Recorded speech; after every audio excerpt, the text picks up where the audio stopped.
Good morning, it's Thursday the 21st of May. I'm Marit Gwyn and this is Europe Today, your morning fix of news and analysis broadcast live from Brussels. On today's show, a drone incursion into Lithuania on Wednesday brought the capital to a standstill and forced the country's leaders to shelter in a bunker. The Commission boss, Ursula von der Leyen, has said Europe will respond with, quote, unity and strength. We'll speak to Lithuania's Defensa Minister, Robertas Kaunas.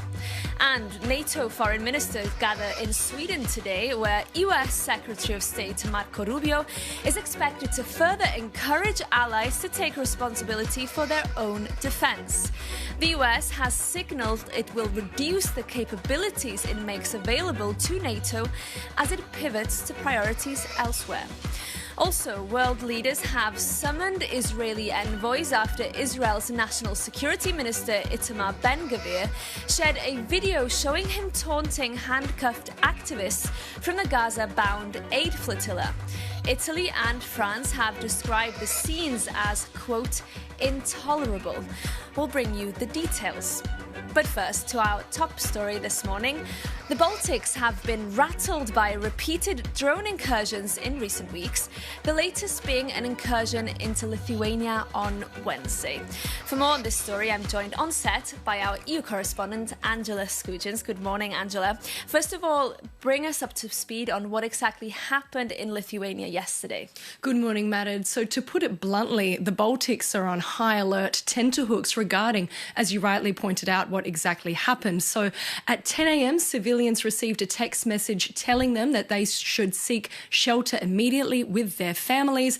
The airports were ground to a halt, as well as civilian traffic. The Prime Minister and the President were also shuttled to a bunker underground, while officials above ground scrambled to try and figure out what was going on in their skies. The security incident only lasted for 1 hour. At roughly 11 a.m, the alert was lifted, and our general understanding is that a drone entered Lithuanian airspace from the border along Belarus. But it's also really important to point out that this is not a freak incident. If we can take a look at this map here, we can see that there have been at least 6 drone incursion or suspected drone incursions since the beginning of May, occurring over the skies of Latvia, Finland, Lithuania, as well as Estonia.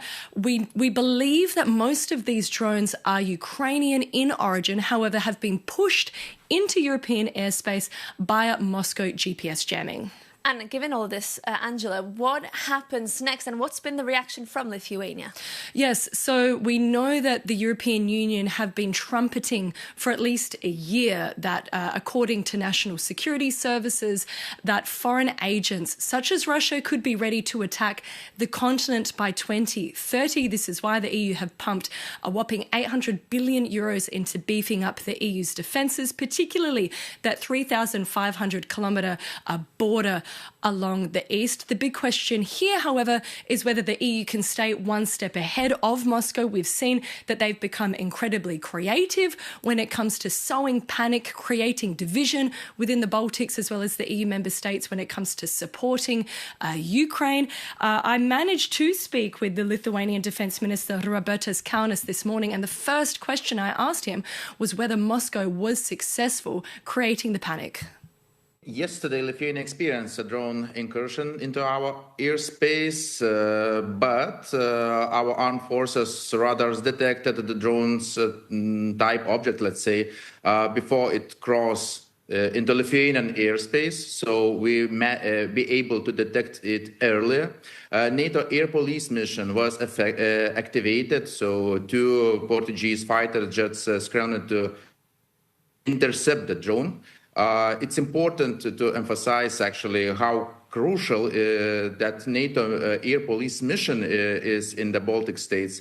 And here I would like to express my sincere appreciation to all NATO countries participating in this mission. People were alerted about the need to go to the shelters, and here no panic were detected. Everyone were calm. The response, I think, was timely. This is the new, actually, reality what Baltic states face.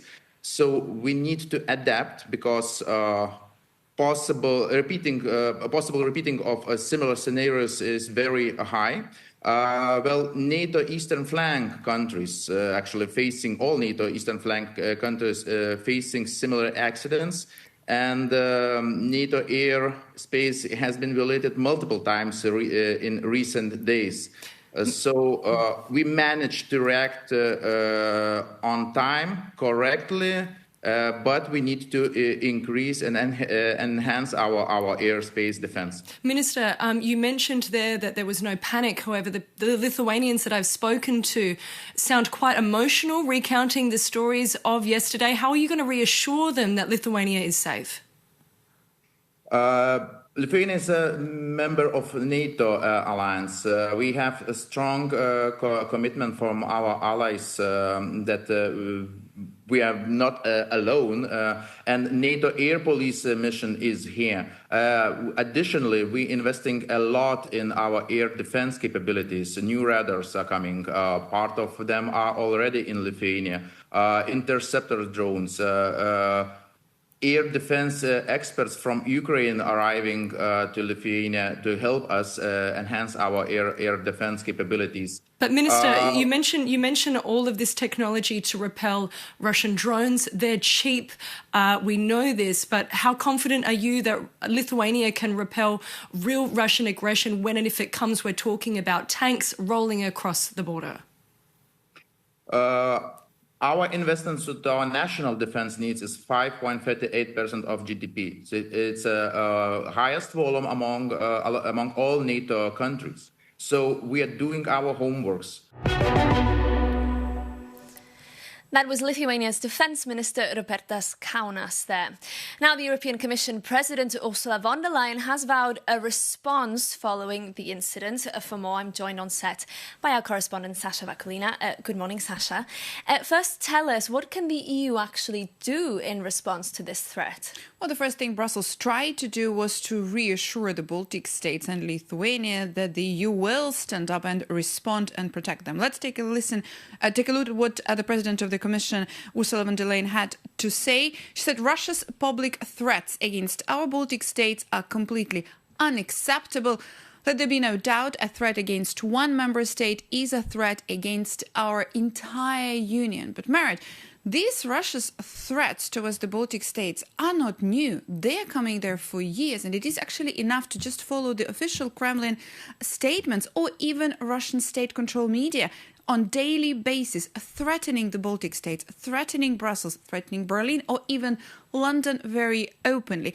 Also, at the same time, just earlier this week, Russia's foreign intelligence agency issued open threats to the Baltics under the false claims of them allegedly providing their airspace for Ukrainian drones. Now, these claims have been categorically denied by both the Baltic states and Kyiv. And Sasha, it seems that some countries are not only more vulnerable to this, but are also more prepared than others. Definitely. Some of them have done more of homework, so to say, specifically starting from 2022 and Russia's full-scale invasion of Ukraine. And one of these countries is Poland. Now, Polish Prime Minister Donald Tusk said that these attacks and this incident are part of coordinated provocation by Moscow. Let's take a listen to what he had to say.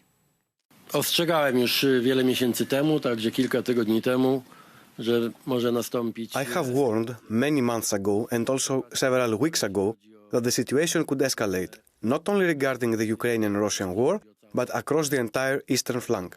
The Russian-Ukrainian war and Russia's aggressive policy towards Ukraine and its neighbors could soon lead to situations requiring a firm response. W długim czasie do sytuacji, w których będzie trzeba reagować stanowczo. Together with Warsaw, stock warnings were issued also by Kyiv. Early on the 15th of May, President Zelensky said that their Ukrainian foreign intelligence also has the information that Russia is effectively trying to drag Belarus more into its war against Ukraine, but also against possibly other countries like the Baltic states. Okay, Sasha, thank you so much for that analysis. We're moving on now. The divisive legacy of former German Chancellor Angela Merkel was under the spotlight this week when she received an European Order of Merit. But what impression is the current Chancellor Friedrich Merz making 1 year after he took the reins? Our Jakob Janis takes a look. 1 year into Friedrich Merz's chancellorship, the honeymoon is long gone, and much of the damage is self-inflicted. He recently chose the bold strategy of scolding Germany's workforce for taking too many sick days, dismissing part-time jobs as a lazy lifestyle choice, and even telling Germans to look to Greece to learn how to work hard. A staggering historical plot twist from a leader whose country spent years lecturing Europe on efficiency, isn't it? So what went wrong? A year ago, Merz promised a conservative pro-market renewal, but his centre-right and centre-left coalition is paralysed by internal fighting. Germany's economic recovery has completely stalled, with growth projections for this year halved to just 0.5%. And voters are furious over high energy costs, heavy taxes, an upcoming €4 billion cut to the public pension system. And internationally, a public swipe at Donald Trump over Iran backfired badly, with the US president claiming Merz doesn't know what he's talking about. And with the planned withdrawal of 5,000 US troops from Germany, vital long-term security agreements look now a bit shaky. And according to the recent survey, Merz is now the most unpopular democratically elected leader in the world, and a staggering 76% of Germans disapprove of his performance. But to be fair to Merz, his job isn't easy. His coalition holds a tiny parliamentary majority of just 12 seats, and with his CDU party dropping to just 23% in the polls, he looks more and more isolated, allowing the far-right AfD to take the lead ahead of critical state elections this autumn. Merz has always been seen as a man of business. He promised the German people he would get the economy back on track. But so far, he's offering them nothing but economic tough love and longer working weeks. And if his voters do not see economic results soon, they will send Merz into retirement. And given his notorious comments about how glad he was to escape the Amazon after last year's climate summit in Brazil, it is safe to assume he won't be choosing to spend that time off in Berlin.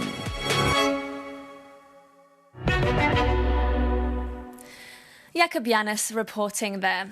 Now, today, NATO foreign ministers are in Sweden for a 2-day meeting ahead of the Leaders' Summit in Ankara in July.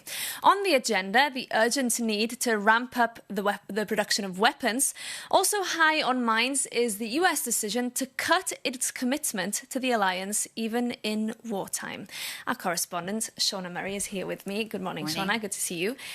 First, tell us more about what the US is actually announcing and how it may impact NATO. Indeed. So we know that over the past few weeks we heard Donald Trump saying he's removing 5,000 troops from Germany. Instead, he cut a brigade that was due to deploy to Poland. So that's not what this is. He's not removing soldiers per se from NATO territory. You still have around 70,000 or so.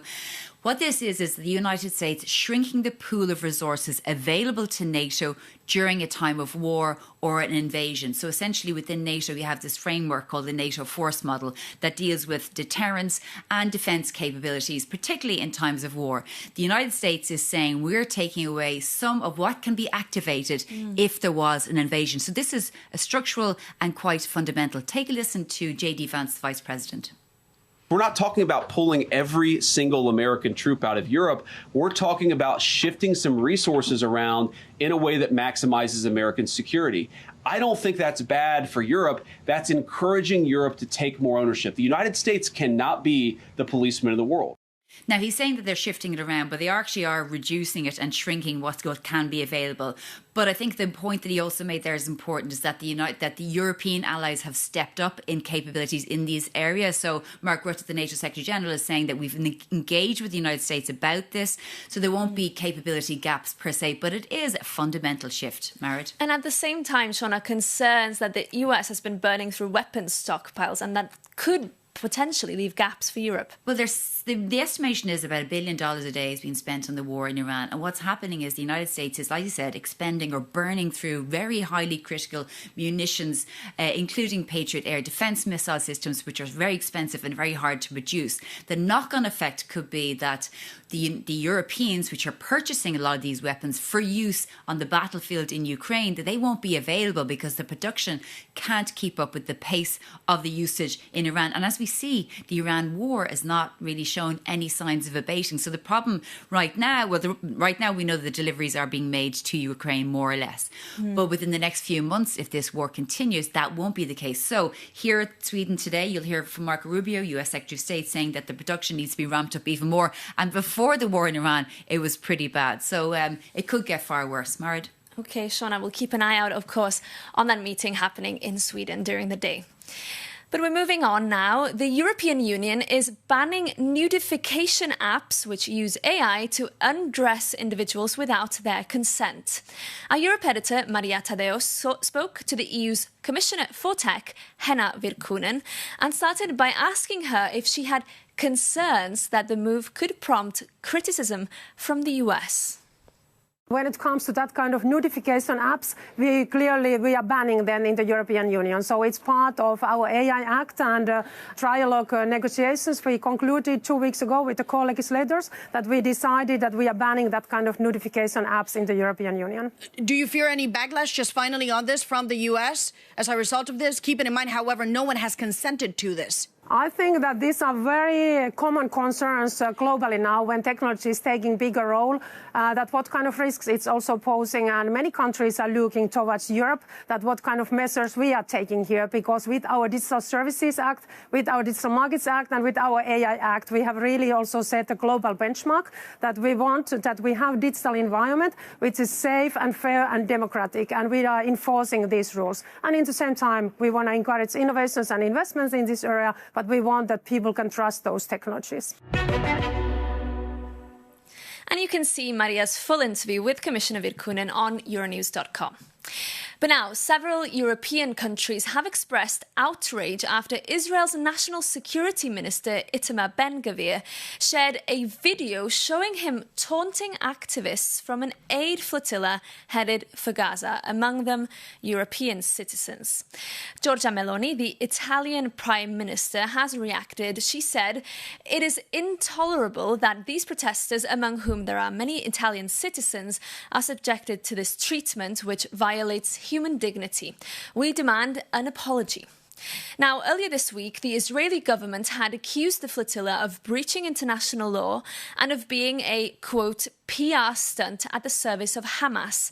But Ben-Gvir's actions have attracted rare criticism from the Israeli government, including the Prime Minister Benjamin Netanyahu, who said Israel has every right to prevent provocative flotillas of Hamas terrorist supporters from entering our territorial waters and reaching Gaza. However, the way that Minister Ben-Gvir dealt with the flotilla activists is not in line with Israel's values and norms. Well, our correspondent Vincenzo Genovese spoke to MEP Benedetta Scuderi in Strasbourg, where the European Parliament sits this week, and asked for her reaction. We're seeing these horrible videos of the activists being beaten, being forced to be on their knees, being basically tortured, with a minister of a state that we have a lot of relationship with shouting at them. So as Europe, we need to have a strong stand. That means that we really need to stop the association agreement with Israel according to Article 2, because there's a clear violation of human rights for Palestinians, and there's a clear violation of any kind of law and legality that is now starting to affect also European citizens, and this is unacceptable. And that brings today's episode to an end. Thank you so much for starting your day with us here on Europe Today. And if you have tips, feedback, or questions for us, do get in touch. We'd love to hear from you. You can email us at europetoday@euronews.com. We'll be back again tomorrow with more news and analysis for you. See you then.